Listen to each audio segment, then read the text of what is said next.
तो देखिए एक पावर स्टार पवन सिंह का गाना आया था आदि शक्ति से सौड़िया, भाई सब ग्राउंड लेवल पर बज रहा है। नहीं नहीं नहीं, बहुत ही ज़्यादा बज रहा है, बहुत ही लगन में भी स्पेशल वो गाना बहुत ही फेमस हो गया। कम से कम अभी तक 130 मिलियन क्रॉस कर गया है। ये सोच लीजिए इतना कम समय में 130 मिलियन क्रॉस कर लिया है और लगन में भी बाजेगा।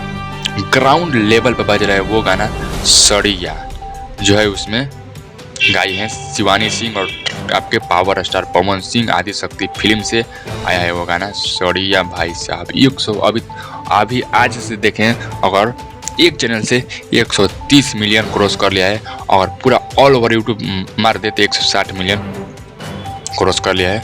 वो आपके सड़िया गाना आदि शक्ति मनोज मिश्रा के चैनल से जो आया है। भाई साहब आदि शक्ति भाई कम थोड़े नहीं है, उस पर 16 मिलियन सब्सक्राइबर है और पावर स्टार पवन सिंह गा दिए हैं तो भाई साहब 4 चांद लग जा रहा है। वो गाना बहुत ही लोगों को पसंद आ रहा है, बहुत ही मतलब एक बार सुनिएगा और नाच में बज रहा है, नाच में एक बार 2 बार गाना वो बज रहा है सड़िया पावर स्टार पवन सिंह। और ग्राउंड लेवल पर वही मतलब जैसे जैसे गाना ठीक लगना चाहिए वैसा वैसा गाना है और मार्केट में है पावर स्टार पवन सिंह और वो गाना भी बज रहा है, सड़िया बज रहा है, हर एक नाच में हर एक बज रहा है वो गाना। तो जान लीजिए कि 200 मतलब इस लगन में दिसंबर जनवरी फरवरी तक ले 200 वो गाना कंप्लीट हो जाएगा पूरा।